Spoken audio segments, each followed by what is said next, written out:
buenos días, que el Señor les bendiga. Qué gusto poder saludarles nuevamente. Estamos conectados como Iglesia Cristo Eterno Redentor a través de los medios de comunicación que el Señor nos ha permitido, vía Facebook y también nuestro canal de YouTube, Cristo Eterno Redentor.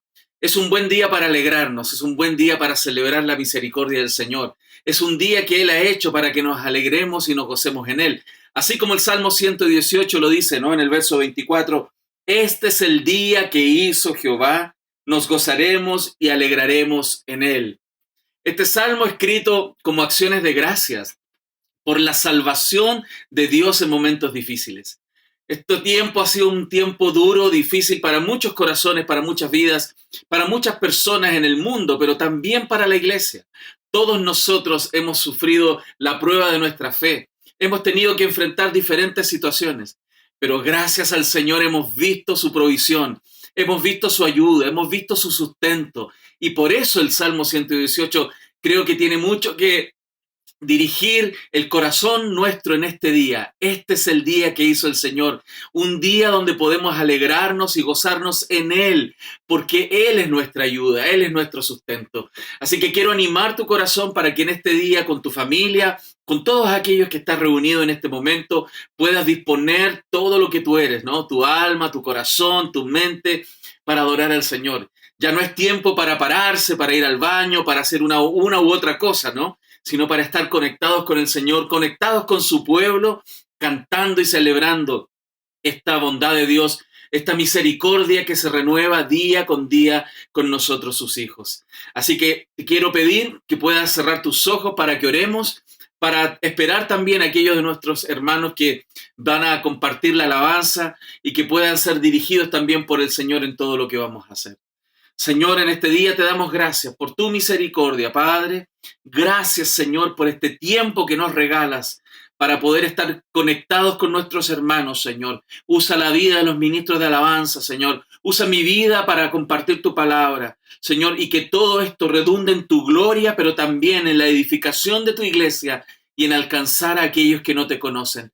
Gracias por todo este tiempo, Señor, por tu mano en nuestras vidas, porque nos has sostenido, Señor. Tu diestra nos ha sostenido, Señor. Has sido fiel, incluso a pesar de nosotros, Señor. Y qué bueno es poder alegrarnos en este día por tu bondad. Te lo rogamos por los méritos de Cristo, en el nombre de Jesús.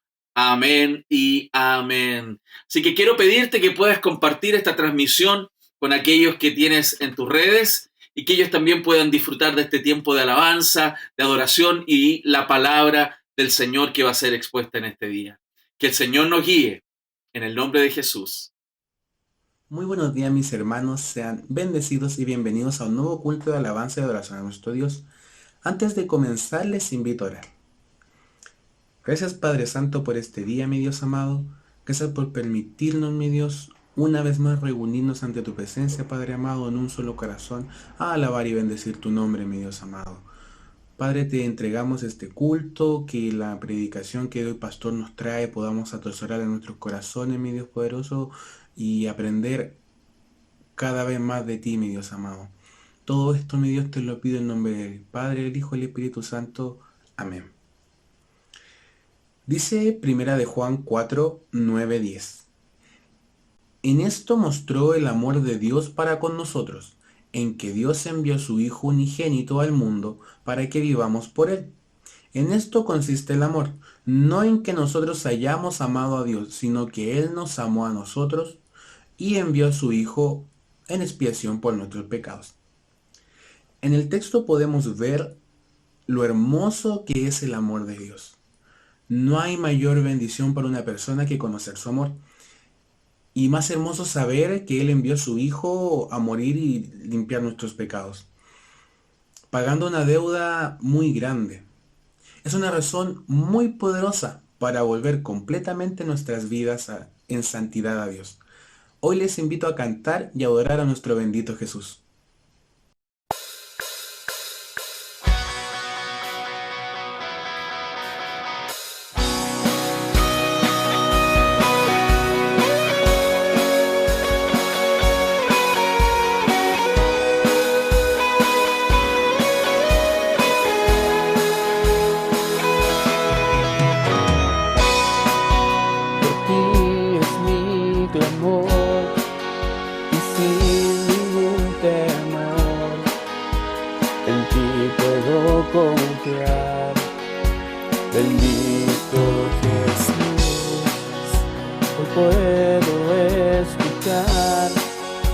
tu voz de sanidad, restaurando mi ser.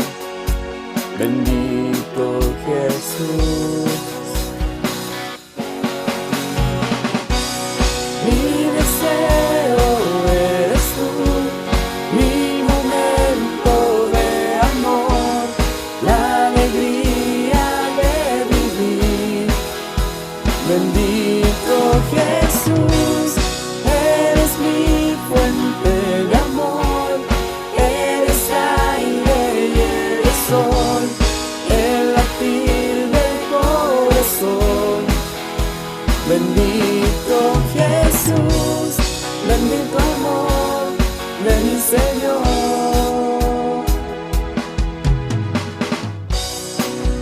Tu gracia y favor conmigo puedo ver, llenando hoy mi ser.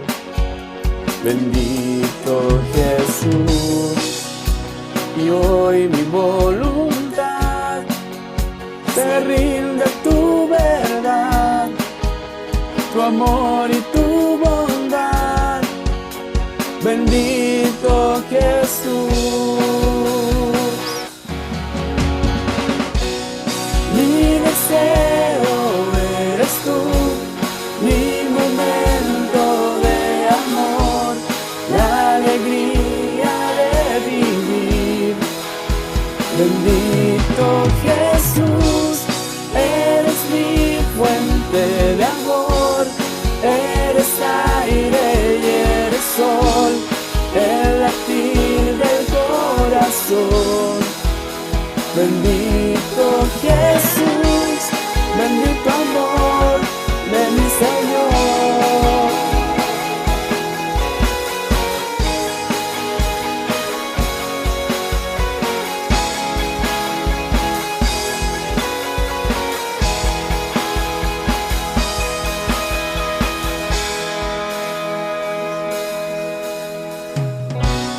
Mi deseo eres tú, mi momento de amor, la alegría de vivir.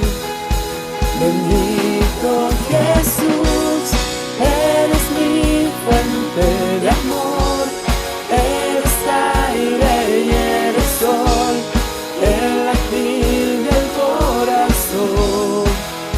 Bendito Jesús, bendito amor de mi Señor.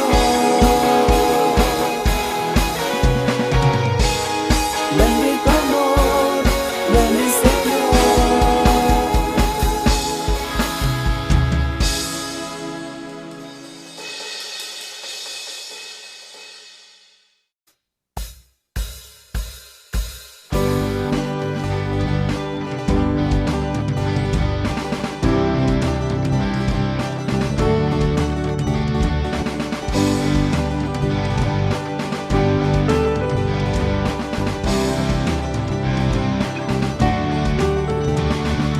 Resplandor del Padre desde la eternidad, por tu palabra todo hecho fue.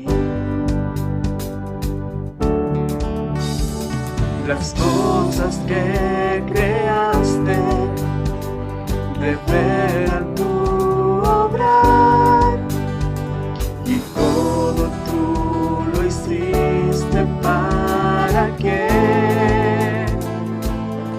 podamos ver. Glorioso eres Jesús, el mayor deleite tú, poder inigualable, tu amor no tiene fin, no hay sacrificio igual, viniste a tu vida a dar, día y noche nos unimos al canto celestial, glorioso Jesús.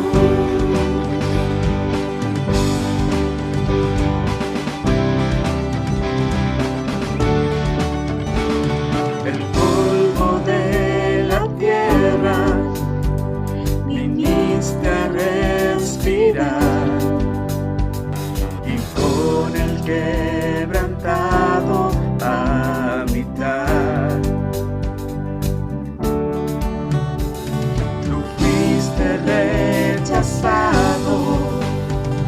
te hiciste maldición.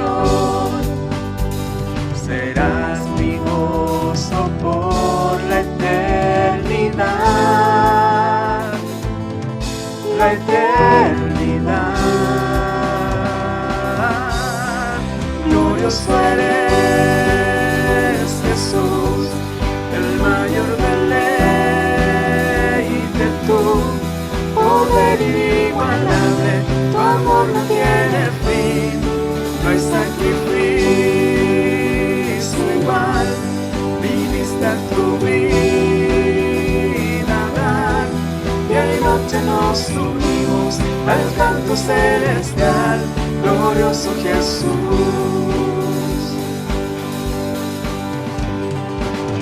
Estás sentado en gloria a la diestra de Dios, la muerte tú venciste y nos salvaste, y aunque no puedo verte, un día regresarás y todo enmendarás al tu venir,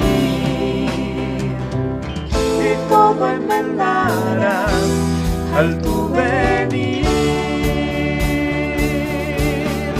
Glorioso eres, Jesús, el mayor deleite, tu poder inigualable, tu amor no tiene fin. Glorioso eres, Jesús, el mayor deleite, tu poder inigualable, tu amor no tiene fin, no hay sacrificio igual, viniste a tu vida a dar, día y noche nos unimos al canto celestial, glorioso Jesús.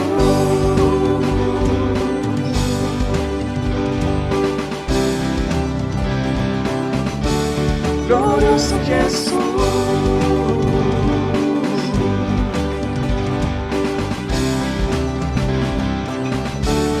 Glorioso Jesús.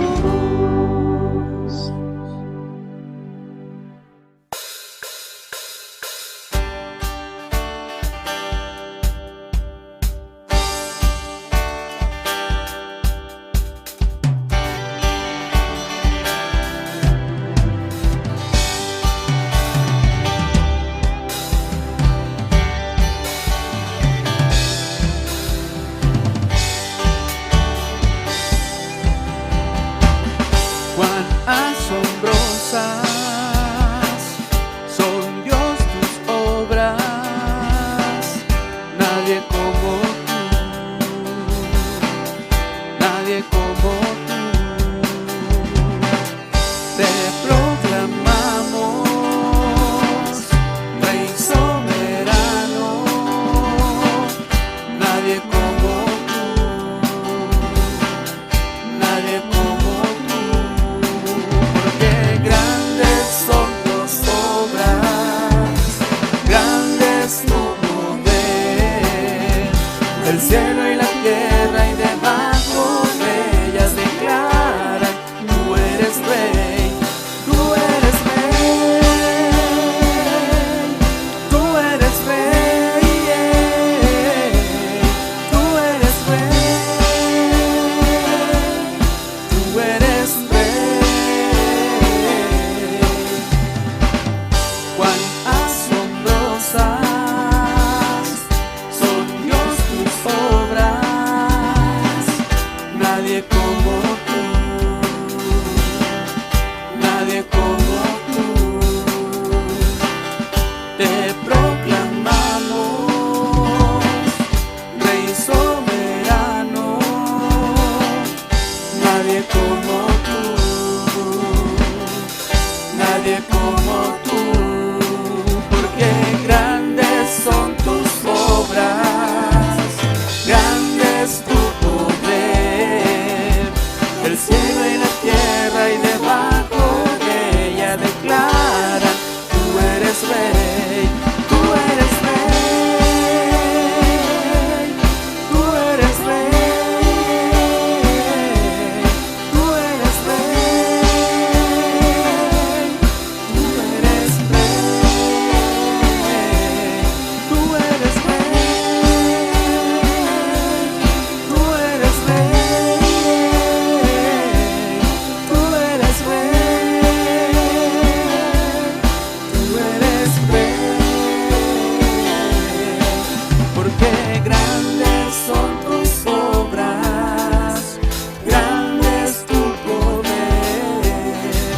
El cielo y la tierra y debajo de ellas declaran, tú eres Rey, porque grandes son tus obras, grande es tu poder. El cielo y la tierra y debajo de ellas declaran, tú eres Rey, tú eres Rey, tú eres Rey, tú eres Rey, tú eres Rey, tú eres Rey, tú eres Rey, tú eres Rey.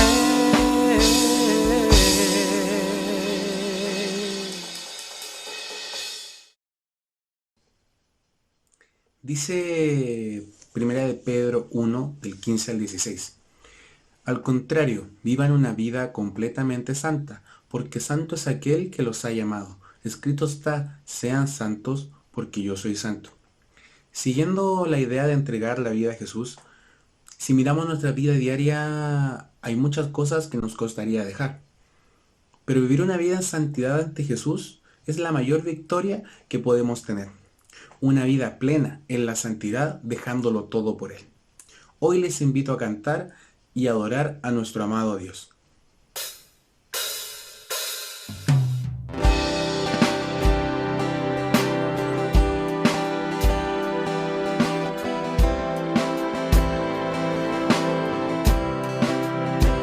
Adorar es todo en mi vida, bendecirte es la pasión que arde en mi corazón. Agradarte es mi gran deseo, es mi gran anhelo. Adorar es lo que mantiene el aliento en mi ser, poderte satisfacer es el motivo por el cual yo vivo, por el cual yo existo. Yo quiero ser un adorador que siempre busca lo tuyo, que se deleita en tu presencia y su deseo es amarte. Yo quiero ser un adorador que ante tus pies ha rendido, que se deleita en tu presencia y su deseo es amarte. Adorar solo en mi vida, bendecirte es la pasión que arde en mi corazón. Agradarte es mi gran deseo, es mi gran anhelo.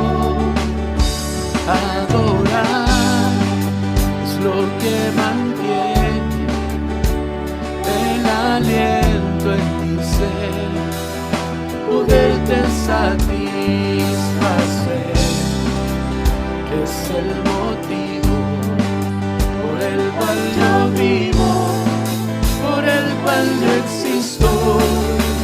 Yo quiero ser un adorador que siempre busca lo tuyo, que se deleita en tu presencia y su deseo es amarte. Yo quiero ser un adorador que ante tus pies se ha rendido, que se deleita en tu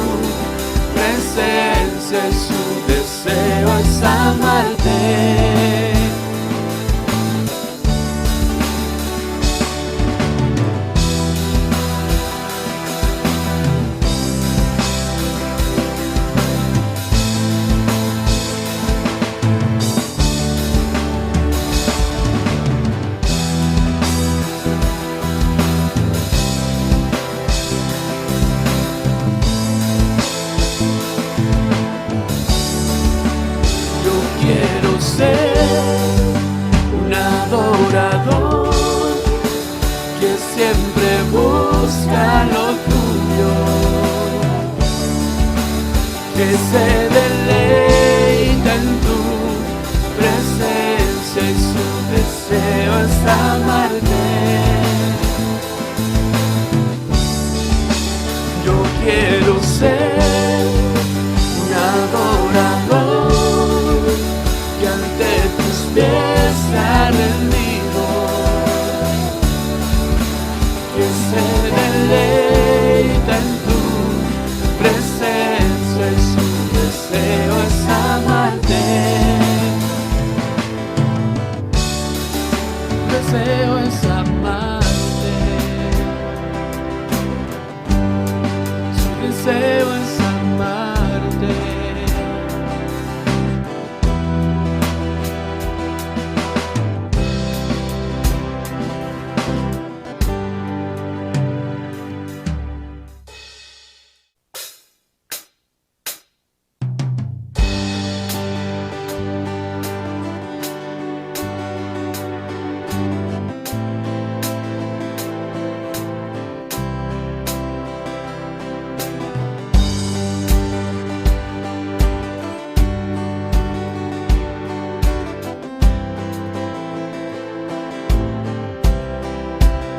Lo único que quiero es cuando en mi vida encuentres algo verdadero, un corazón sincero.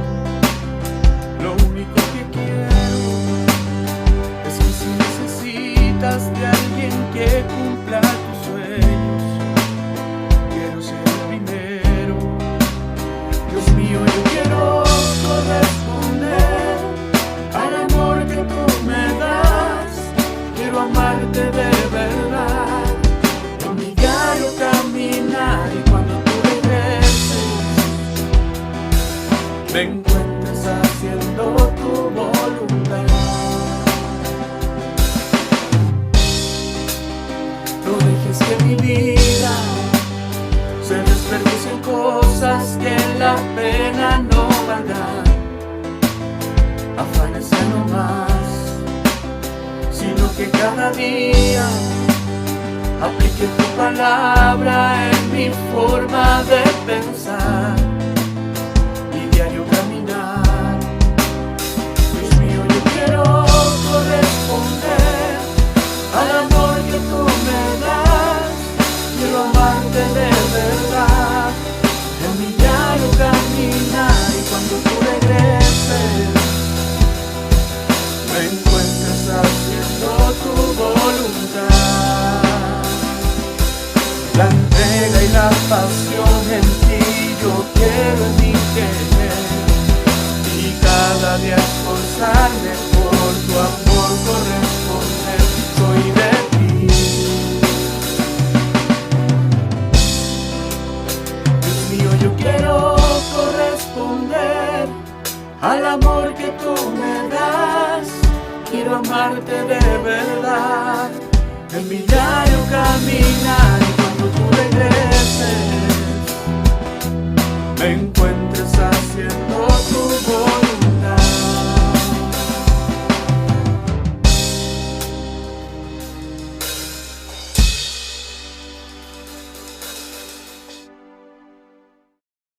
Alabado sea el Señor. Qué bendición es tener este tiempo de oración y proclamar el anhelo que tenemos realmente en nuestro corazón de hacer la voluntad del Señor. Aunque el Señor conoce nuestras debilidades, conoce nuestras incapacidades, pero con todo eso y por gratitud a nuestro Señor, nosotros queremos hacer la voluntad hasta aquel día donde podamos encontrarnos con Él cara a cara para siempre en la eternidad. Este es el día que hizo el Señor, el día en el cual nos alegramos y nos gozamos en Él. Un día donde seguimos compartiendo la palabra, seguimos juntos como hermanos avanzando en este caminar, así como hemos venido estudiando en esta serie de Dios con nosotros en el desierto, en este proceso que sale de la lectura y la predicación expositiva de Números, del libro de Números. Hemos visto cómo Dios fue manifiesto y propicio y su providencia sostuvo este pueblo en medio de un desierto.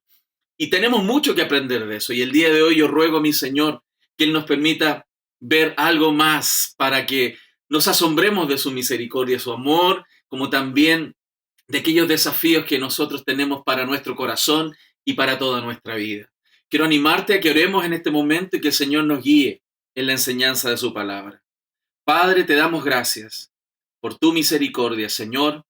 Gracias porque tú estás aquí con nosotros, Señor, en el lugar donde estemos, en nuestra casa, en la ruta, en algún lugar donde estemos, Señor, tú estás con nosotros. Y por eso, Señor, en el nombre de Jesús te ruego que guíes, Señor, mi predicación, que guíes mi caminar en este texto, Señor, y me permitas con tu gracia, Señor, exponerlo cumplidamente como tú así lo quieres.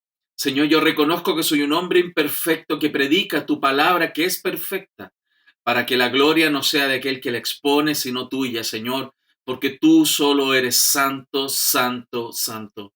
Te ruego, Señor, que toques los corazones en este día, les animes, Señor, traigas luz en sus ojos, Señor, espirituales y puedan entender el camino también por el cual debemos andar como hijos tuyos en esta tierra.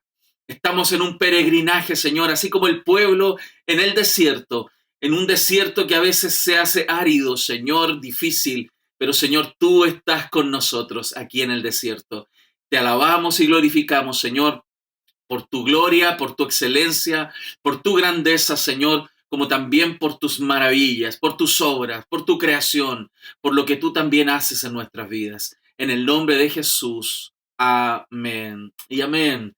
Gloria al Señor. Quiero pedirte que me acompañes, por favor, al libro de Números. Vamos a estudiar el día de hoy en el capítulo 6. Vamos a estar ahí estudiando desde el versículo 1 al versículo 21. He titulado esta enseñanza Todo por Jesús el Señor. Vamos entonces a leer el texto completo, esta vez desde el versículo 1 al versículo 21. Dice así la palabra del Señor. Habló Jehová a Moisés diciendo, habla a los hijos de Israel y diles, el hombre o la mujer que se apartare haciendo voto de nazareo, para dedicarse a Jehová, se abstendrá de vino y de sidra, no beberá vinagre de vino, ni vinagre de sidra, ni beberá ningún licor de uvas, ni tampoco comerá uvas frescas ni secas. Todo el tiempo de su nazareato, de todo lo que se hace de la vid, desde los granillos hasta el ollejo, no comerá. Todo el tiempo del voto de su nazareato, no pasará navaja sobre su cabeza, hasta que sean cumplidos los días de su apartamiento a Jehová. Será santo, dejará crecer su cabello. Todo el tiempo que se aparte para Jehová, no se acercará a persona muerta, ni aun por su padre, ni por su madre, ni por su hermano, ni por su hermana, podrá contaminarse cuando mueran, porque la consagración de su Dios tiene sobre su cabeza. Todo el tiempo de su nazareato será santo para Jehová. Si alguno muriere súbitamente junto a él, su cabeza consagrada será contaminada. Por tanto, el día de su purificación raerá su cabeza, al séptimo día la raerá. Y el día octavo traerá 2 tórtolas o 2 palominos al sacerdote a la puerta del tabernáculo de reunión. Y el sacerdote ofrecerá el uno en expiación y el otro en holocausto, y hará expiación de lo que pecó a causa del muerto, y santificará su cabeza en aquel día. Y consagrará para Jehová los días de su nazareato, y traerá un cordero de 1 año en expiación por la culpa, y los días primeros serán anulados por cuanto fue contaminado su nazareato. Esta es, pues, la ley del nazareo. El día que se cumpliere el tiempo de su nazareato, vendrá a la puerta del tabernáculo de reunión y ofrecerá su ofrenda a Jehová, un cordero de 1 año sin tacha en holocausto, y una cordera de 1 año sin defecto en expiación, y un carnero sin defecto por ofrenda de paz. Además, un canastillo de tortas sin levadura, de flor de harina amasadas con aceite, y hojaldres sin levadura untadas con aceite, y su ofrenda y sus libaciones.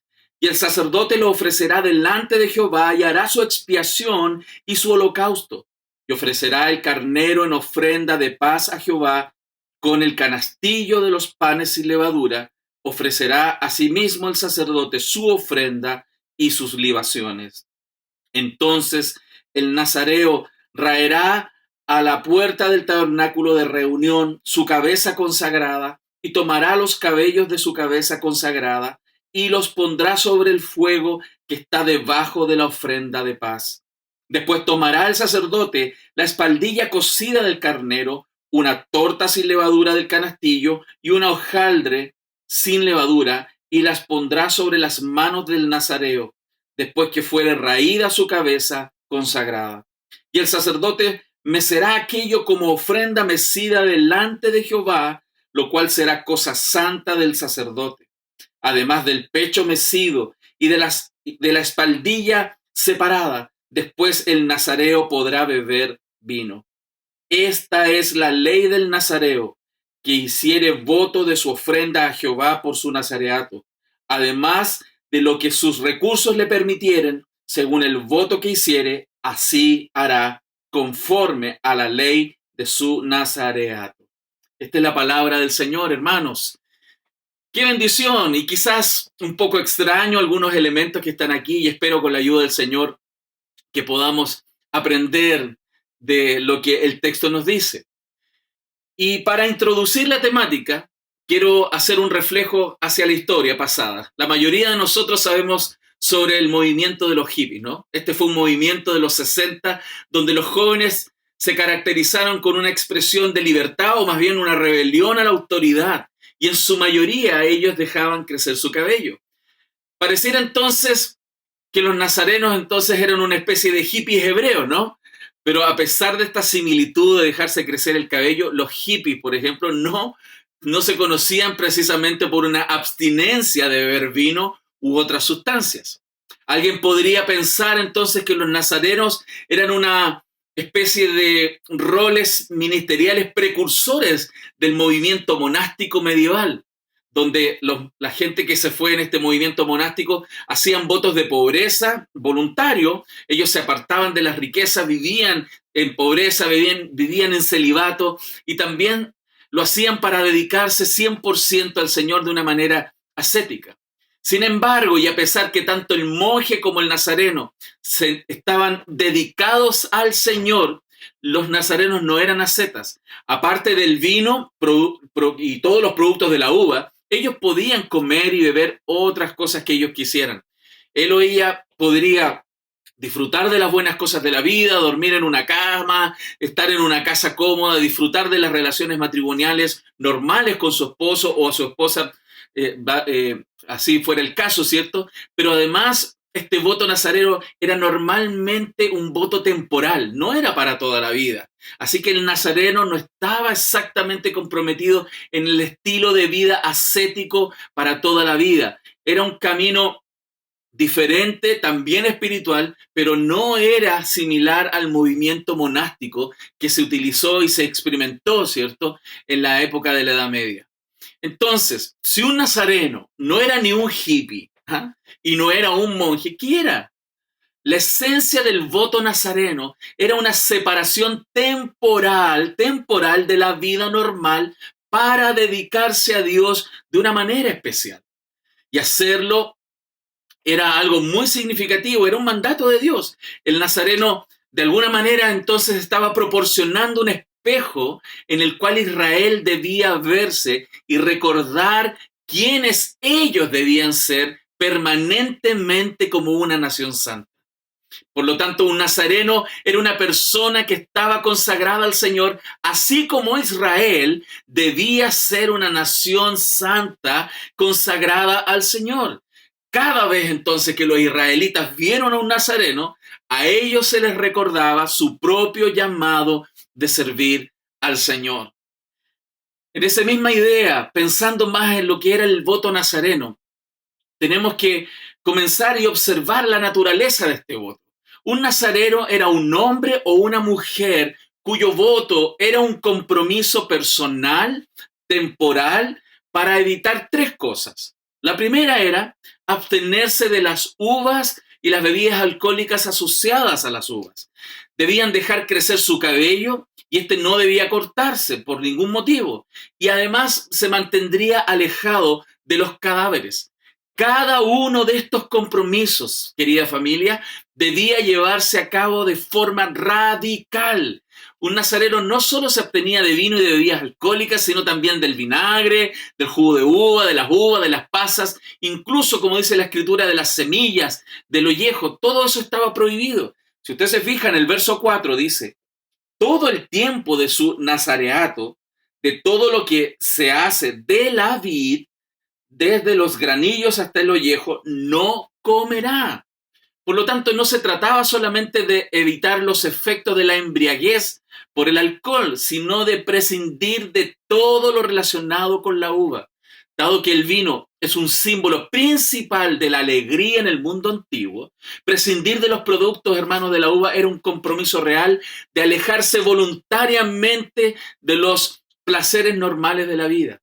Y de manera similar, como nos enseña la historia y el texto, los nazarenos no debían simplemente dejarse crecer el cabello, debían dejarlo crecer sin cortarlo en absoluto a lo largo de todo el voto que ellos hicieron con el Señor. Y debido a que el cabello, ¿cierto?, es una parte viva del cuerpo, en la práctica esto era un símbolo natural de la vida de una persona.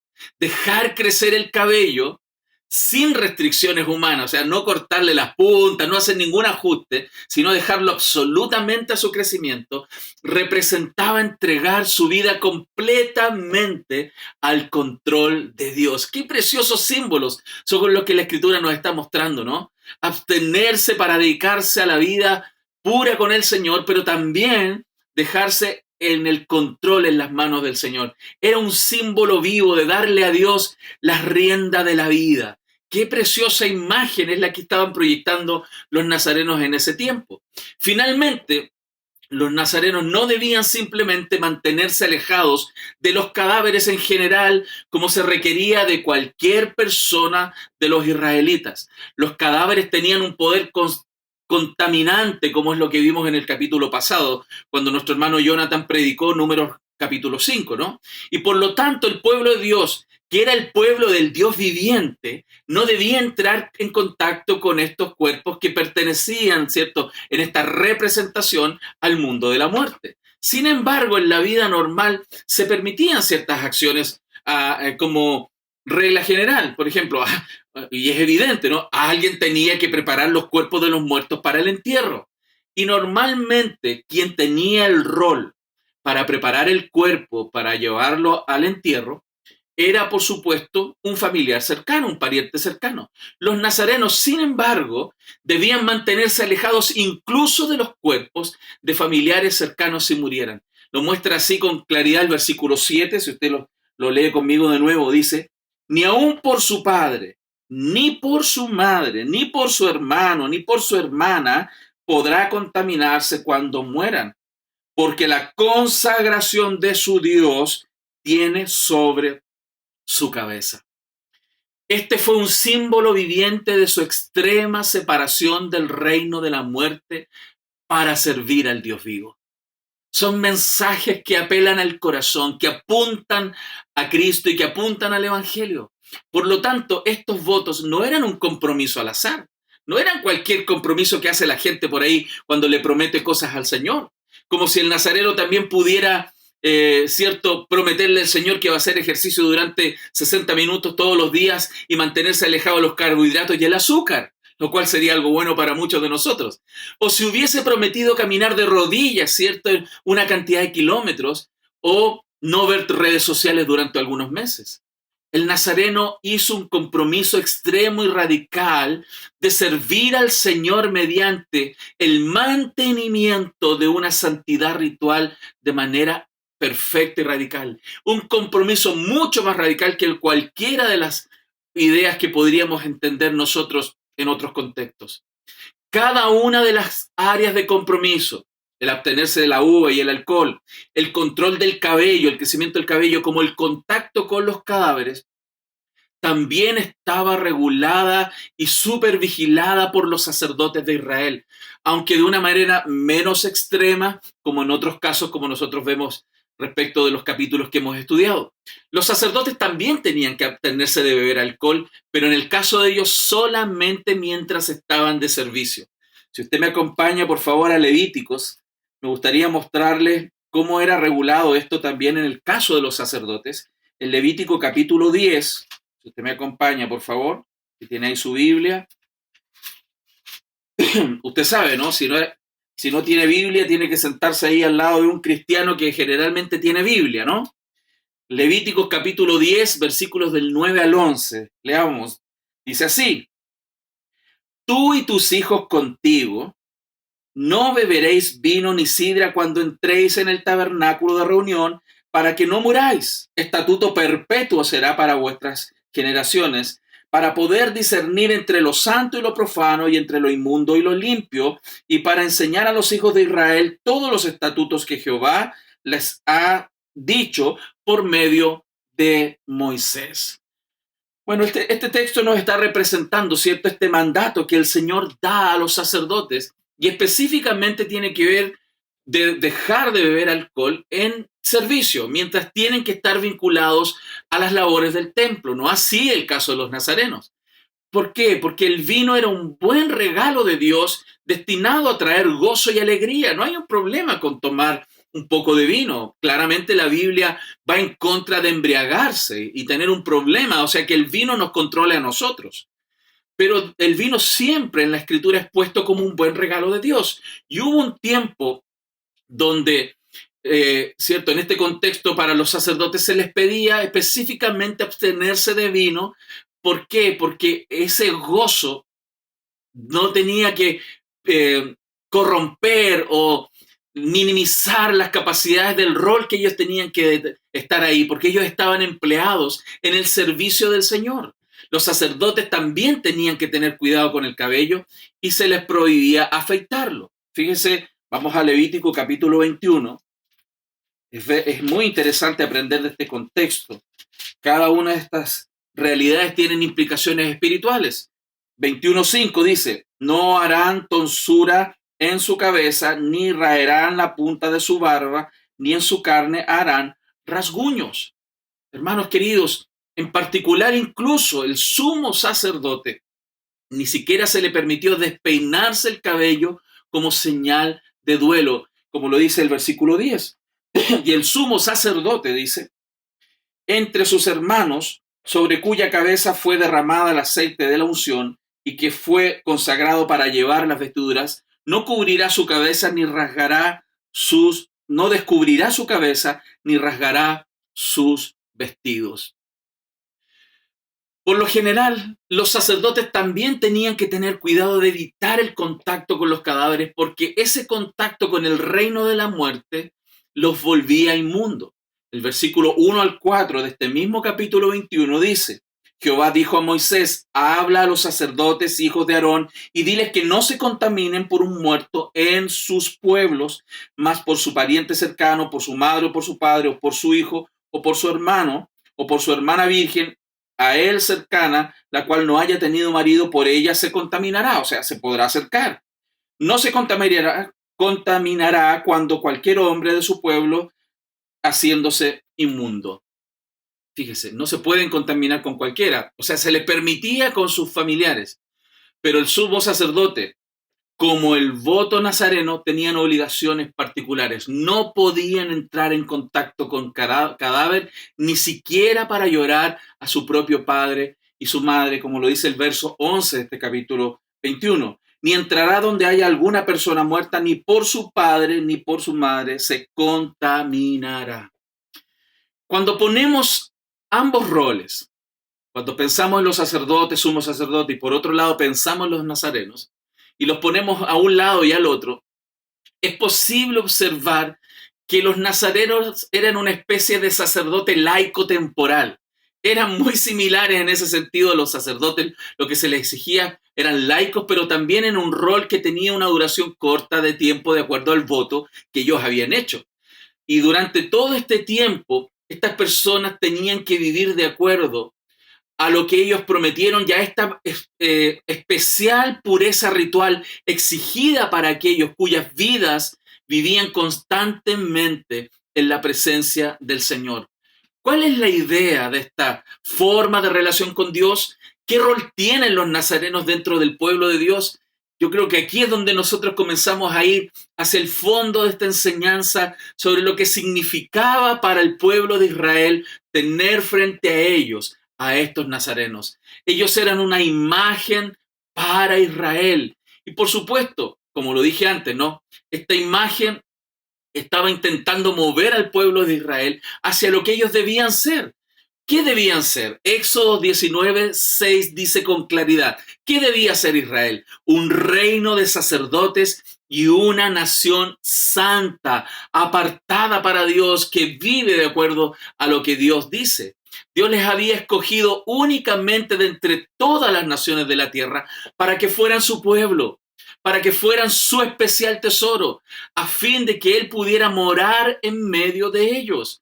En consecuencia, debían estar separados y ser distintos a otras naciones, con esta posibilidad de que un Dios santo pudiera estar cerca, inmanente con su pueblo. Ellos tenían que vivir de una manera diferente. La existencia entonces de los nazarenos entre los judíos les estaba recordando constantemente la necesidad de ser diferentes y ser santos para el Señor. Hay ejemplos en la Biblia del voto nazareno. Uno de los buenos ejemplos es el profeta Samuel. Es un hermoso ejemplo de cómo este voto nazareno fue vivido, experimentado y trajo bendición a su pueblo. Fíjese que Samuel, el profeta, nació en un momento de gran decadencia espiritual de Israel. Los sacerdotes de la época, que eran Ofni y Fines, que eran los dos hijos de Elí, ellos despreciaban la religión y despreciaban todo este trabajo maravilloso de servir al Dios de los cielos y servir al pueblo de Dios. Para su propio beneficio ellos utilizaron su rol. Ellos se beneficiaron personalmente, incluso dormían con las mujeres que iban a la iglesia y que servían allí. En 1 Samuel 2:22 te puedes ver cómo esa decadencia espiritual se veía manifestada en esta profesión mala, muy perversa que tenían estos sacerdotes. ¿Qué pasó entonces? Samuel entra en una realidad oscura y decadente cuando él era niño. La madre de Samuel, de una manera preciosa, dedica a su hijo para ser un nazareno por vida, de por vida. En 1 Samuel, por favor acompáñeme, leamos ese texto, porque es muy precioso cómo una madre dedica a su hijo. Ella era una mujer que no podía tener hijos y le promete al Señor dedicar su hijo para siempre. El verso 11 dice, e hizo voto diciendo, la mamá de Samuel, Jehová de los ejércitos, si te dignas mirar a la aflicción de tu sierva y te acordares de mí y no te olvidares de tu sierva, sino que dieres a tu sierva un hijo varón, yo lo dedicaré a Jehová todos los días de su vida y no pasará navaja sobre su cabeza. ¡Wow! Qué hermoso, ¿no? Esta devoción al Señor contrastaba profundamente con la corrupción de Ofni y Fines, estos sacerdotes que despreciaron el llamado que Dios les había dado. De hecho, el narrador, cuando usted lee Samuel, se va a dar cuenta de este contraste. Él está permanentemente intercambiando la vida de Samuel en contraposición de lo que estaba haciendo Ofni y Fines. Está llamando esta atención para que pongamos a uno a un lado, al otro, y veamos y saquemos nuestras conclusiones. Samuel el Nazareno fue un cuadro vivo de su propia época, de quién tenía que ser Israel.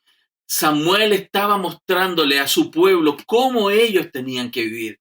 Por supuesto, hermanos queridos, y esto es evidente, el simple hecho de tomar un voto de santidad no necesariamente transforma a una persona internamente, como se demuestra en la historia de otro nazareno, en este caso la vida de Sansón. Sansón es otro hombre profeta, pero es un mal ejemplo de este llamado o voto nazareno. Como Samuel, él también se dedicó al Señor antes de nacer, de acuerdo con aquellas instrucciones que el ángel del Señor le dio a su madre. Vamos a verlo, ¿no? En Jueces capítulo 13. Por favor, acompáñeme. Jueces capítulo 13, versículos 3 al 5. Vamos a ver, Jueces 13. Veamos otro ejemplo, en este caso un ejemplo negativo. Jueces 13, del versículo 3 al 5. Dice así: a esta mujer apareció el ángel de Jehová y le dijo: he aquí que tú eres estéril y nunca has tenido hijos, pero concebirás y darás a luz un hijo. Ahora pues no bebas vino, ni sidra, ni comas cosa inmunda, pues he aquí que concebirás y darás a luz un hijo, y navaja no pasará sobre su cabeza, porque el niño será nazareo a Dios desde su nacimiento, y él comenzará a salvar a Israel de mano de los filisteos. A pesar de este llamado similar, en el fondo, antes de que ellos nacieran, sería difícil recordar un nazareno menos dedicado que Sansón, hermanos. El primer episodio registrado en la vida adulta de Sansón relata un deseo de él de casarse con una mujer filistea. Lo vemos en el capítulo 14.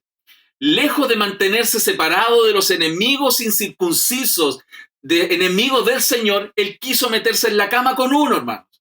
De camino a casarse con ella, Sansón se desvió incluso para ver el cadáver de un león en un lugar donde habían abejas, y había un lugar ahí posible donde podía encontrar miel, como lo muestra Jueces capítulo 14. Como nazareno, usted ya lo sabe, debía mantenerse alejado de los cadáveres, pero Sansón estaba más motivado por su apetito que por su vocación. En lugar de mantenerse a distancia, él se acerca y sacó un poco de miel, ¿cierto?, de este lugar con el cadáver. Cuando llega incluso a la casa de sus futuros suegros, Sansón celebró allí una fiesta. En el capítulo 14, verso 10, la palabra que se utiliza ahí para fiesta proviene del verbo beber.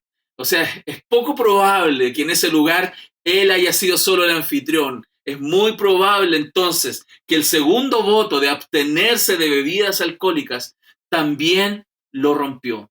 Finalmente, ¿qué es lo que vemos en la historia? Dalila, Dalila descubrió, porque este hombre, Sansón se lo dijo, descubrió la fuente de su fuerza y le afeitó el cabello, rompiendo así el tercer voto nazareo en Jueces 16.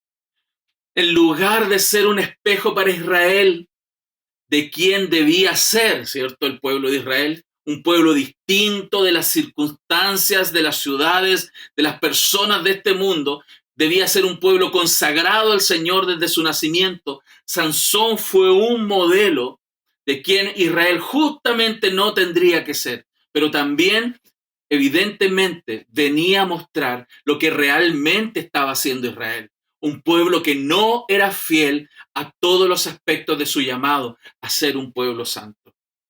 Y es interesante ver cómo este texto entonces nos muestra lo que es el voto nazareno. Nos está mostrando el rol que tienen estos nazarenos, de mostrarle a aquellos que debían ser un pueblo santo cómo debían vivir.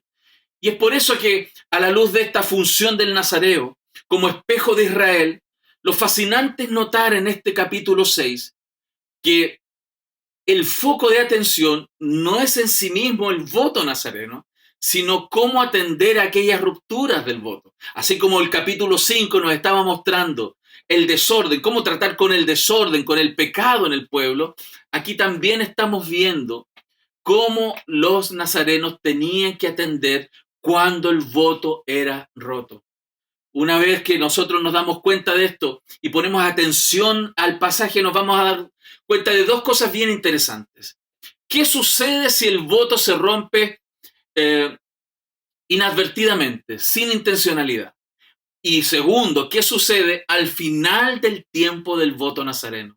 Es bien interesante porque este capítulo dedica tanto tiempo a cada uno de estos dos asuntos, ¿no? Cómo se atiende un voto que fue roto inadvertidamente y cómo se termina el voto, como también atiende la naturaleza en sí de este voto. Entonces veamos qué es lo que sucede cuando el voto nazareno era roto inadvertidamente.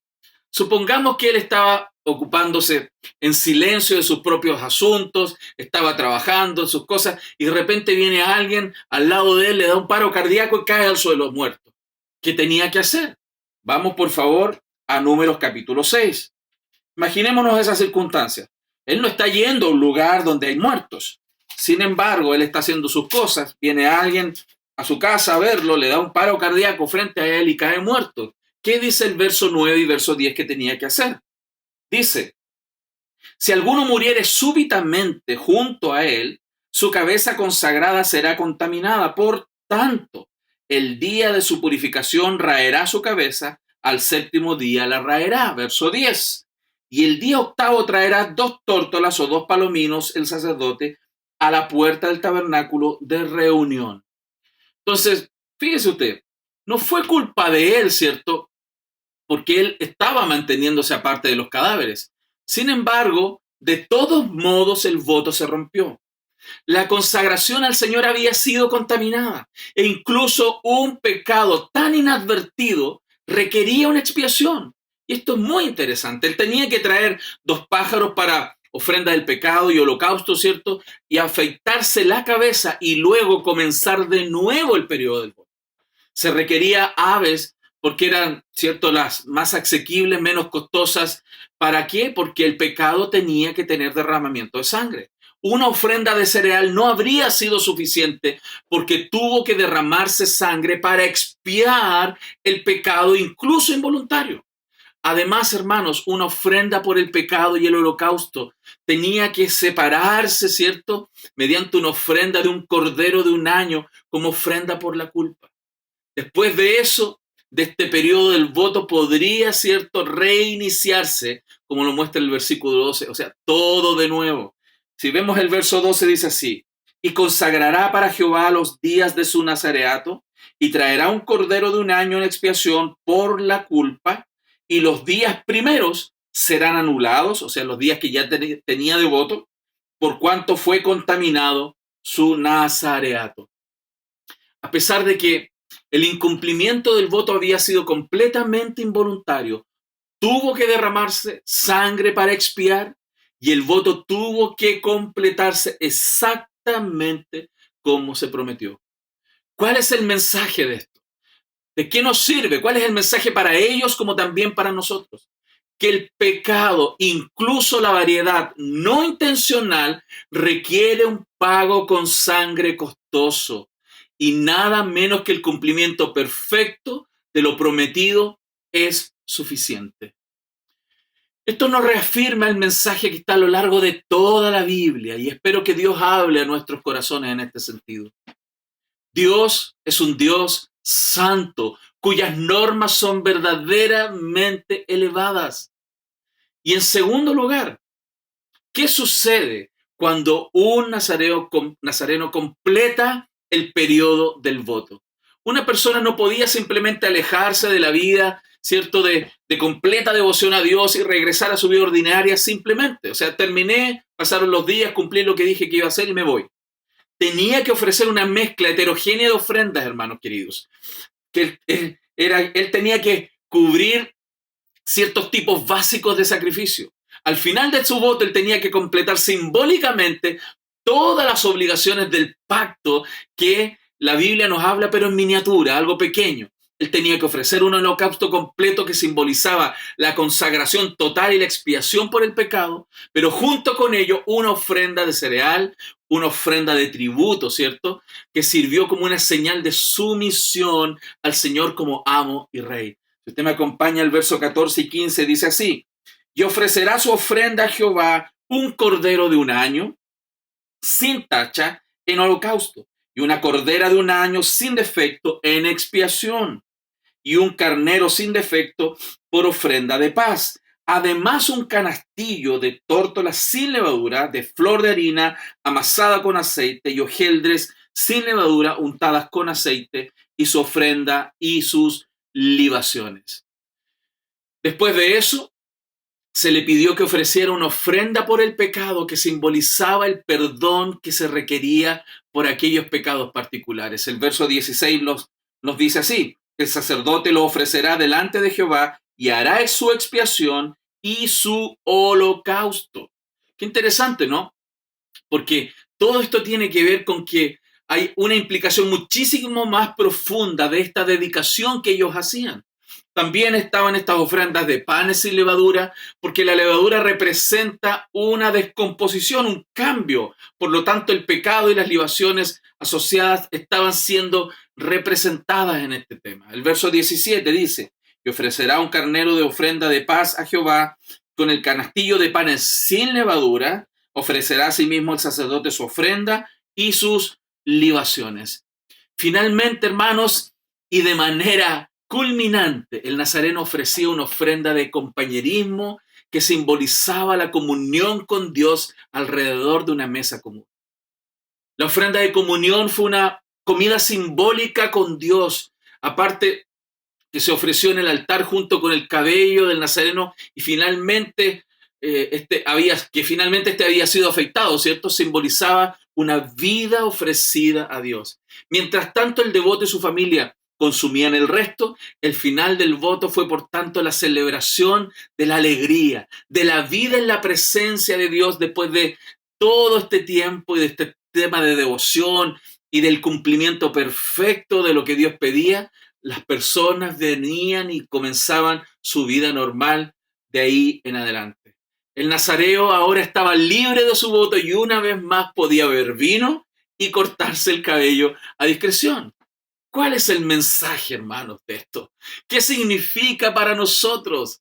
Significa algo tremendo. El llamado a ser santos, el llamado a ser apartados. Ese es el punto del mensaje. ¿Cuál es entonces el mensaje de este pasaje? El objetivo de este pasaje es el reclutamiento de nuevos nazareos, alentando a la gente a dedicarse a Dios de manera extrema. ¿Esa es la idea? ¿Esa es la idea que nos plantea el texto?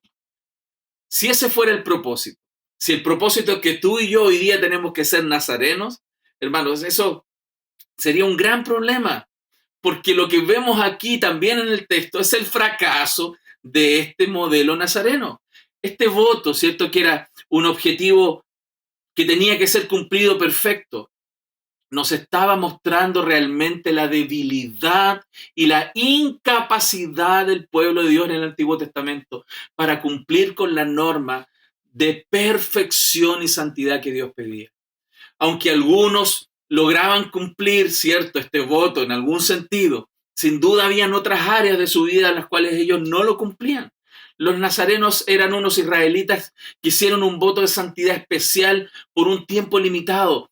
Incluso entre estas personas hubo algunas que no pudieron completar el periodo, ¿cierto?, de santificación y de sacrificios y ni siquiera comenzar de nuevo estos votos. Casi todos los que hicieron este voto finalmente volvieron a su vida normal. Sin embargo, si todo Israel hubiera sido apartado verdaderamente y permanentemente para Dios, ¿qué necesidad habría de tener nazarenos? Los nazarenos fueron llamados a ser santos porque Israel no era un pueblo santo. Los nazarenos fueron llamados por un tiempo a ser un reino de sacerdotes en miniatura, porque la gente no estaba completa y perpetuamente dedicada al Señor. Lo mismo es cierto para nosotros, queridos. Todos deberíamos tener el mismo nivel de devoción comprometida a Dios que tenían los nazarenos. Todos hoy deberíamos estar totalmente dedicados al servicio a Dios. Sin embargo, si eres como yo, hermanos, en realidad ni siquiera logramos cumplir las resoluciones que hacemos de servir al Señor. ¿Cuántas veces prometemos cosas al Señor y no las cumplimos? Mucho menos las resoluciones que deberíamos estar haciendo, queridos. Nuestros pecados y promesas rotas a Dios no son meramente involuntarias, lamentablemente, sino muchas de ellas deliberadas y repetidas. Hacemos y decimos cosas que no debemos hacer y decir, dejamos de hacer y decir cosas que debemos hacer y decir, hermanos. Incluso si damos vuelta a la página por un tiempo, ¿no? En algunas áreas de nuestra vida, tarde o temprano, reaparece, ¿cierto? Y volvemos a caer en aquellas viejas prácticas que el Señor no quiere. En su mayor parte, hermanos, pocos de nosotros estamos personalmente comprometidos a renunciar al gozo y bienestar legítimo por el bien del reino del Señor. Pocos de nosotros estamos contentos, ¿cierto? Y comprometidos por entregar el control de nuestras vidas en las manos de Dios. pocos de nosotros estamos listos y ansiosos por separarnos del reino del pecado y de la muerte. ¿Realmente podemos afirmar que estamos listos ahora para darlo todo por Jesús? La ley del Nazareno expone nuestros corazones, así como lo hizo con el antiguo Israel. Qué miseria realmente hay en nuestros corazones, ¿no? Qué llamado de atención nos hace esta dedicación que Dios pide. ¿Qué oportunidad tenemos? ¿Qué real oportunidad tenemos frente a un Dios santo? Frente a lo que Él pide de nosotros, hermanos queridos. Nuestras esperanzas están en el mejor de los nazarenos. Necesitamos más que sus mejores esfuerzos personales de los nazarenos, de nuestros representantes, de nuestros pastores y nuestros líderes. Después de haber completado con éxito nuestro Señor el periodo de su voto, hermanos queridos, nuestro Señor ha cumplido todo lo que nosotros no podemos cumplir.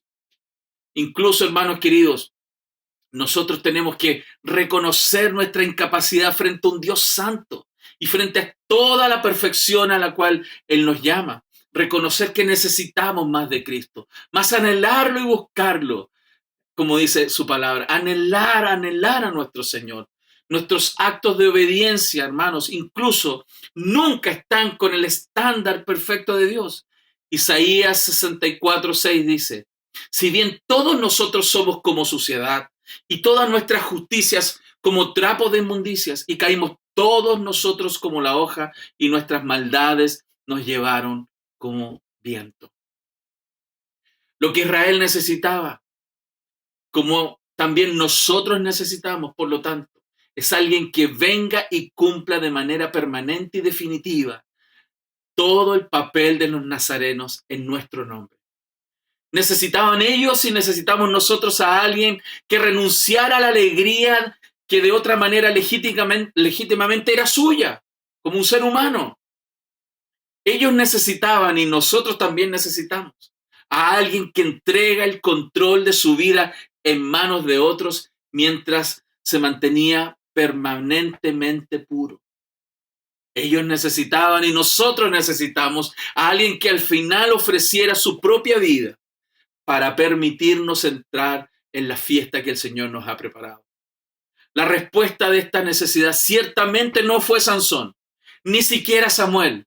No pudieron lograr un descanso y una paz duradera para el pueblo de Dios. Más bien, el que ha venido a ser aquel es nuestro perfecto Nazareo, Jesucristo nuestro Señor. Estaba verdaderamente separado para Dios desde su nacimiento por los símbolos externos, no por símbolos externos, sino por una realidad interna. El santo ser estaba con nosotros e impregnaba esa santidad todos los aspectos de su vida. No era un nazareno en términos de las marcas externas, ¿no? Separado del vino, ¿cierto? Y tener el cabello sin cortar, completamente separado de los muertos. Porque si ustedes se fijan, nuestro Señor transformó el agua en vino en las bodas de Canaán, ahí en su primer milagro, en Juan capítulo 2. Tocó regularmente los cadáveres, devolviéndolos a la vida. Como ejemplo, ¿cierto? Lucas capítulo 8. Su consagración, hermanos queridos, por lo tanto, no eran formas externas, sino una realidad interna a la que apuntaban aquellas formas externas del Antiguo Testamento. ¿Quieres ver a alguien que deja a un lado el gozo y el consuelo que legítimamente podrían ser suyos? Mira a Jesús, que dejó las glorias del cielo y bajó a vivir entre nosotros para tomar tu lugar y el mío.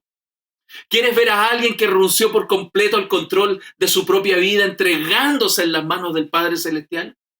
Mira a Jesús, quien al ver la realidad de la cruz frente a él en el huerto de Getsemaní, él clamó y dijo, pero no sea como yo quiero, sino como tú. ¿Quieres ver a alguien separado del pecado y de la muerte? Mira a Jesús, cuya vida de perfección fue tal que estaba completamente sin mancha ni defecto para ser el Cordero perfecto y ser entregado en la cruz por pecadores como tú y como yo. No tenía ningún pecado. deliberado o involuntario, que necesitara ser expiado. No necesitó ofrenda por el pecado ni ofrenda por la culpa hecha en nombre del Señor, hermanos. Por el contrario, Jesús mismo fue la ofrenda de expiación sin mancha, cuya sangre derramada permite que tu vida y la mía se acerque hoy por completo a la presencia de un Dios santo, y tú puedas y yo experimentar a Dios de una manera que nadie más puede experimentar en esta vida. Jesús dio su vida para que pudieras participar de la fiesta de comunión con tu Dios y Padre. Entonces, ¿cuál es el desafío? ¿Cuál es la respuesta? Hoy, ¿cuál es tu respuesta a su total compromiso? ¿Cuál es la respuesta al compromiso de Jesús por tu vida? Por la mía. ¿Cuál es mi respuesta? El llamado de este texto es a un compromiso total. Si se suponía que Israel se le recordaba la necesidad de ser santo cada vez que veían un nazareno, ¿cuánto más a ti y a mí deberíamos estar convencidos en nuestra necesidad de ser santos y contemplar ese compromiso mirando a Cristo? Me gustaría sugerir al menos 3 áreas, hermanos, en las cuales nosotros debiéramos revisar y comprometernos, ¿cierto?, a escuchar de parte del Señor y tener una voz de convicción para nuestra vida en este peregrinaje entre el día que nos convertimos y la tierra prometida del Señor. Primero, ¿estás dispuesto a renunciar a los medios terrenales de gozo por Cristo? El nazareno hizo un compromiso radical de renunciar a todos los productos de la uva de parte de lo que el Señor le pidió, ¿cierto?, como un voto. Jesús entregó, queridos, las glorias del cielo para ganar tu salvación. Entonces, ¿a qué te aferras? ¿Qué es lo que amas? ¿Qué dices que debes tener si quieres ser feliz aquí? ¿Qué es lo que crees tú que hoy te va a hacer feliz más allá de Cristo? Tal vez sea un hábito que no estás dispuesto a romper, o un placer que no estás dispuesto a renunciar, o un sueño que deseas desesperadamente ver cumplido. Sea lo que sea, no necesariamente es pecaminoso en sí mismo, pero puede haber llegado a ser más precioso en tu corazón de lo que debería ser. Recuerda que estás llamado a ser parte de una nación santa, de un reino de sacerdotes totalmente consagrado a tu Dios. Y eso no significa ir el domingo a la iglesia y orar de vez en cuando. Significa una vida de corazón dedicada a hacer lo que Dios quiere que hagamos. Por amor, por este compromiso total del Padre que entregó a Cristo y el compromiso de Cristo que vivió una vida perfecta por ti y por mí. ¿Qué tal si Dios te dice no a algo? ¿Qué tal si Dios te dice que aquello que hoy día tú quieres y por lo cual ruegas y necesitas, Dios te dice que no te lo va a dar? ¿Tu gozo va a desaparecer? ¿Te revelarás al Señor? ¿Qué otro elemento creo que debiéramos hablar y reflexionar sobre este compromiso total en este día? ¿Estás dispuesto a ceder el control de tu vida? La ironía aquí, por supuesto, es que para empezar, hermanos, realmente no tenemos el control de nuestras vidas. Ni siquiera podemos hacer crecer nuestro propio cabello, como lo sigue demostrando la cantidad de productos para la calvicie que salen todos los tiempos, cada cierto tiempo en la televisión. Sin embargo, nos gustaría mantener la ilusión de que realmente tenemos poder para dirigir nuestras propias vidas, hermanos. Eso es una ilusión, es la ilusión del control. Por lo tanto, cuando Dios dirige nuestras vidas de una manera que nosotros no hubiéramos elegido y que a menudo significa que estamos pataleando y gritando, hermanos, Dios nos va a mostrar qué es el camino que Él quiere para nosotros. Ese no era el camino ¿cierto?, de la mayoría de las personas en el Antiguo Testamento, el camino que Dios quería. En lugar de eso, hermanos, el llamado para nosotros es aprender a decirle, así como Cristo dijo, a nuestro Dios, pero que no sea como yo quiero, sino como tú quieres. Como lo dijo Jesús ahí en Mateo 26. Incluso cuando experimentamos los espinos del camino, cuando vemos que la voluntad de Dios aparentemente es gravosa, en ese momento nosotros podemos llegar a rendirnos y reconocer que Dios tiene el derecho de dirigir nuestras vidas de acuerdo a su sabiduría, de la manera que Él cree y sabe que es conveniente para nosotros. Ahí hay algo que debemos aprender, hermanos. En la Biblia y de nuestra experiencia con el Señor, Muchos de nosotros tomamos decisiones en la vida sin el control de Dios. Y el Señor se encargará de mostrarnos lo malo que eso fue en el corto plazo, en el mediano o en el largo plazo. Por eso, hermanos, el consejo de la palabra es el consejo por el cual debemos caminar y llegar así como lo hizo nuestro Señor, nuestro Nazareno. Pero que no sea como yo quiero, sino como tú. Y por último, hermanos, una tercera pregunta para nosotros en este desafío de compromiso total, de todo por Cristo, todo por Jesús. ¿Estás dispuesto a estar separado del reino de la muerte y del pecado? En la segunda epístola de Pedro, Pedro pide a sus lectores, en vista a su perspectiva, ¿cierto?, del regreso del Señor, en el capítulo 3, verso 14, le dice: amados, estando a la espera de estas cosas, procurad con diligencia ser hallados por Él sin mancha e irreprensibles en paz. El apóstol Juan, en el capítulo 1, versos 5 al 7, él dice: este es el mensaje que hemos oído de Él y os anunciamos. Dios es luz, y no hay ninguna tinieblas en Él, dice el texto. Si decimos que tenemos comunión con Él y andamos en tinieblas, mentimos y no practicamos la verdad. Pero si andamos en luz como Él está en luz, tenemos comunión unos con otros y la sangre de Jesucristo, su Hijo, dice la palabra, nos limpia de todo pecado. Debe haber una diferencia entre tu estilo de vida y el estilo de vida del que nos rodea, el mundo. Todo corazón debe anhelar estar separado de la muerte espiritual y la corrupción que nos rodea por todos lados, queridos. De hecho, eso es lo que distingue a los hijos de Dios de quienes están muertos espiritualmente. No que no pecan, sino que no quieren pecar y quieren separarse y hacen todo lo que está en sus manos y le dicen al Señor: no mi voluntad, sino la tuya. Y una forma de despertar nuestro corazón es orando, buscando en la palabra, es viendo también a aquellos hombres y mujeres que en la historia han entregado sus vidas por Cristo. No hay duda, hermano, que eso puede motivar nuestros corazones. Pero sin embargo, hay una cosa más que tenemos que observar. El voto nazareno generalmente no era para siempre. Un nazareno no renunció a estas cosas porque la vida espiritual se mejora automáticamente con una vida de renunciar a ciertas cosas. O sea, no cambiamos por renunciar, hermano. Él o ella no era una seta, ¿no?, que abandonaba todas las cosas de por vida. Más bien, abandonó estas cosas temporalmente, sabiendo, esperando que al final de ese tiempo, él o ella se sentaría en la presencia del Señor para una comida de comunión. Así también debiera ser para ti y para mí. Dios no quiere que abandonemos esta vida. No quiere que dejes tu trabajo por dedicarte a orar en la iglesia. No quieres que dejes ciertas cosas como casarte, como viajar, como tener una casa, como comprar un auto, etcétera, etcétera.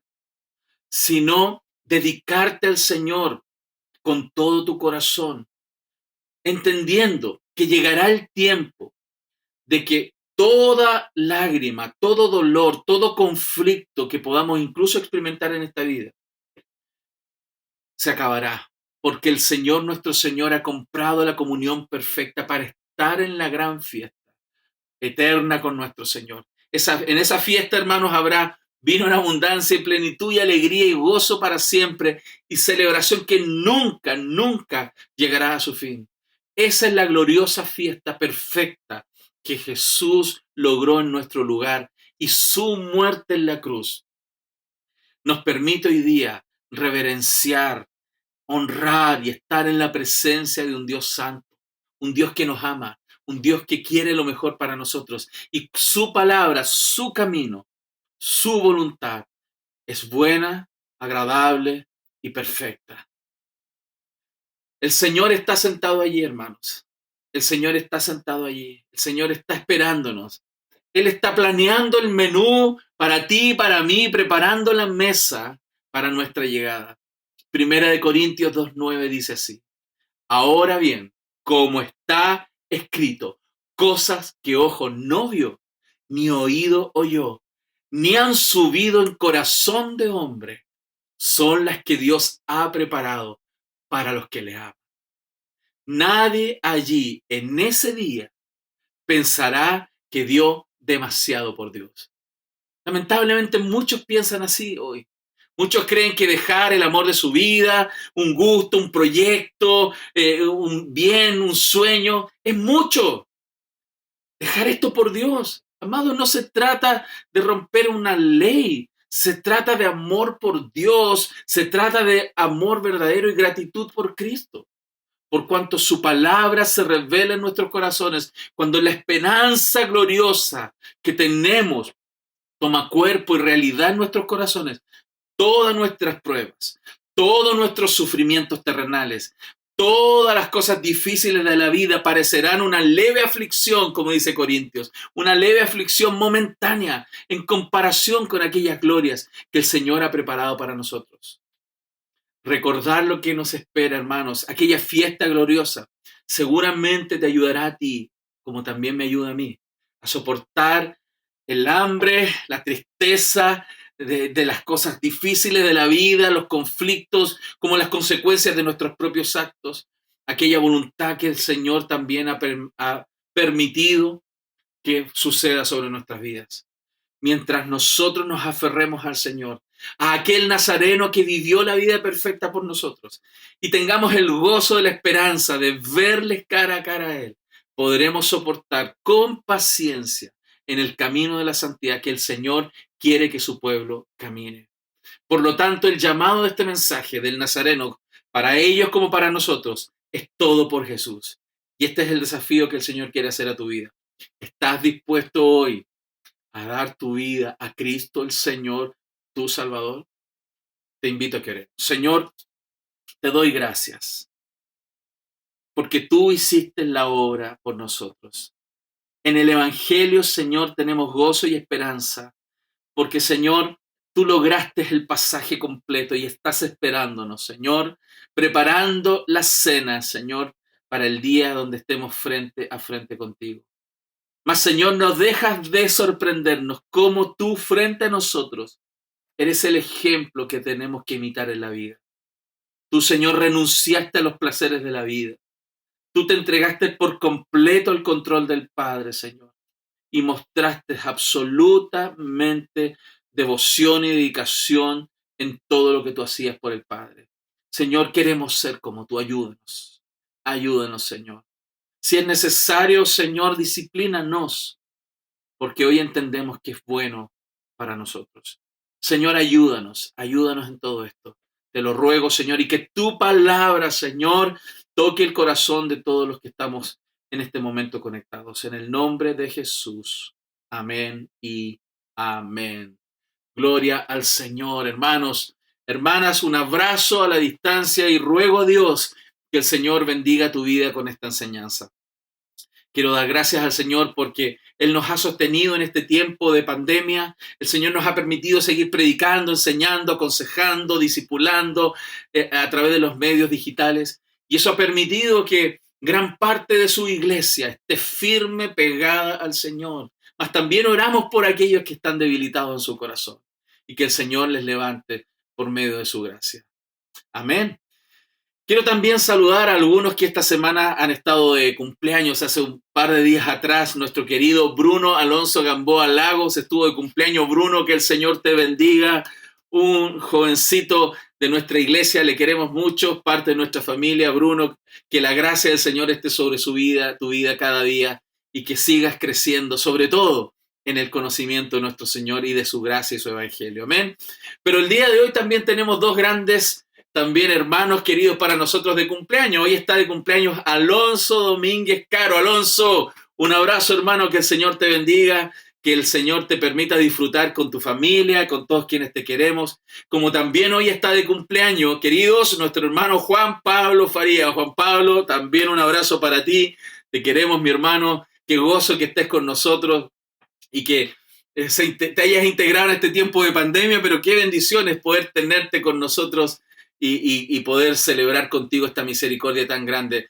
O sea, llegaste a la iglesia y empezó la pandemia y entramos en conexiones online, pero qué lindo es ver tu fidelidad a tu familia, que nos ha bendecido mucho, y espero que esta iglesia también sea bendición para ti. Así que Bruno, Alonso, Juan Pablo, que la gracia del Señor sea con ustedes. Amén. Así que, hermanos queridos, Que el Señor les bendiga, les animo a estar conectados, participe de los grupos de conexión, de los grupos de oración. Nuestra iglesia sigue viva porque tenemos un Dios vivo. No porque nosotros seamos los vivos, sino porque tenemos un Dios vivo que vive y reina para siempre. Así que conéctese con sus hermanos, chatee, llámese, si es posible, ¿no? Dentro de las limitaciones, visitarse en algún sentido también, si es que eso es posible, pero por sobre todas las cosas permanezca en Cristo y en amor con sus hermanos. Amén. No se olvide, estamos en proceso de inscripción de los discipulados y también está iniciando una serie de consejería bíblica sobre la culpa y el arrepentimiento. Así que oramos por aquellos que van a estar estas semanas ministrando la palabra, como aquellos que van a estar también recibiendo de Dios, de su palabra, de su consejo, no del consejo de los hombres, sino del consejo santo y poderoso de la palabra del Señor. Que el Señor les bendiga. Nos vemos entonces, queridos, en una próxima oportunidad. Vamos a orar. Señor, bendito sea tu nombre, tu gracia sobre nosotros. Gracias, Padre, por este tiempo de tu palabra que nos ha bendecido, nos edifica siempre, Señor. Y a pesar de este predicador imperfecto, Señor, tú hablas a los corazones. Tu palabra es poderosa, Señor. Es una espada, como una espada a dos filos, que penetra hasta partir el alma y el espíritu, las coyunturas y los tuétanos, y disciernen los pensamientos y las intenciones del corazón. Señor, prospera tu palabra en nuestros corazones. Te lo ruego, Señor, y sosténnos esta semana, Señor, en tu camino. Queremos seguir pegados a ti. Tu diestra, Señor, nos ha sostenido. Tú has sido fiel y creemos que seguirás siéndolo, porque tú eres el mismo de ayer, de hoy y por los siglos. En el nombre de Jesús. Amén y amén. Que el Señor les bendiga, querida familia. Nos vemos en una próxima oportunidad.